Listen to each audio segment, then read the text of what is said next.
L'Alliance pour le Sénégal, Anandongir Sénégal, a annoncé sa participation active au dialogue national selon un communiqué transmis à notre rédaction. Cet engagement se fait dans un esprit de construction, de patriotisme et d'ouverture visant à formuler des propositions concrètes pour stimuler le développement démocratique, renforcer la paix sociale et promouvoir un développement durable et équitable au Sénégal.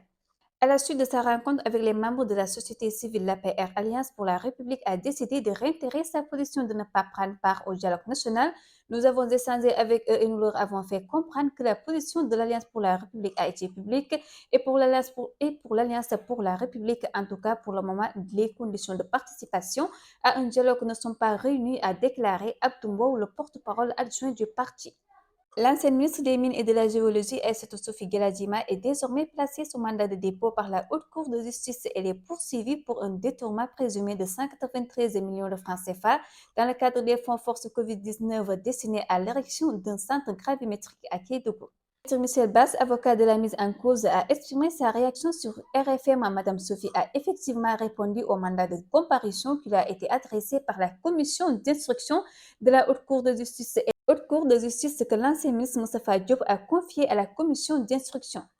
La commission d'instruction de la Haute Cour de justice a notifié ce jeudi à l'ancien ministre Moustapha Diop les infractions pour lesquelles il est poursuivi dans le cadre de la gestion des fonds force Covid-19. Les chefs d'accusation incluent association de malfaiteurs, conclusion, corruption, prise illégale d'intérêts, faux et usage de faux en écriture privée, de commerce ou de banque, détournement de deniers publics, escroquerie portant sur des deniers publics, blanchissement de capitaux et complicité de ses chefs.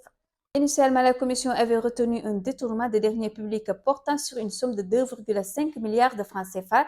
Ce montant correspond au coupon de dotation que le ministère du Développement industriel et des petits et moyens industriels avait reçu pour l'acquisition de masques dans le cadre de la lutte contre Covid-19.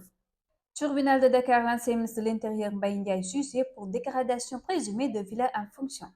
L'ancien ministre de l'Intérieur Mbaye Ndiaye est convoqué ce jeudi 22 mai devant le tribunal de Dakar à la suite d'une plainte déposée par la Société de gestion du patrimoine. L'organisation publique lui reproche d'avoir laissé dans un état délabrement avancé la villa de fonction qu'il occupait durant le magistrat de Macky Sall. Chèque du Trésor, la mafia des transitaires épinglée, un vaste réseau découvert par les enquêteurs. Certains des chèques volés au trésor ont profité à des transitaires, lesquels ont reconnu avoir versé des commissions variant entre 10 et 12%. Libération révélée, plus que 150 chèques repartis en 3 carnets des séries, centre comptable des armées, celui terroristes et entretien des détenus de Dakar avaient été volés au trésor.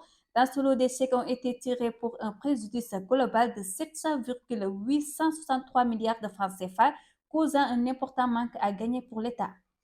Depuis son placement sous mandat de dépôt à la maison d'arrêt de Rebeuss, le député maire des Agnam Farba Ngom reçoit de nombreuses visites de militants, amis et proches. Ce jeudi encore, une vague de visiteurs a envahi la porte principale de Rebeuss pour s'enquérir de la situation du responsable politique de l'APR. Faux billets, deux faucheurs arrêtés à Thiès avec 400 000 francs en coupure de 2000. La vigilance de la police nationale a encore porté ses fruits. Le mercredi 21 mai 2025 à 4h35 du matin, les éléments du commissariat du 1er arrondissement de Thiès ont procédé à l'interpellation de deux individus pour mise en circulant de faux billets de banque.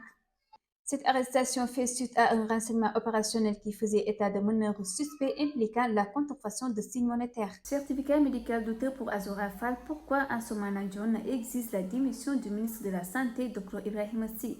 Déclaration de Ansoumana Dione, président fondateur de l'Association sénégalaise pour le suivi et l'assistance aux malades mentaux. Dans un état de droit, le directeur Souleymane Loukar, directeur du centre hospitalier national de Pékin, serait automatiquement relevé de ses fonctions pour avoir délivré un certificat médical pour un citoyen Azura Fall jouissant de toutes ses facultés mentales. À Bamako ce 22 mai 2025, les représentants de la CEDEAO et de la Confédération AES ont entamé des discussions majeures en vue de poser les bases d'un dialogue structuré après le retrait des États membres de l'AES de l'organisation OS. Gaza, plus de 50 Palestiniens tués ou disparus après une frappe israélienne.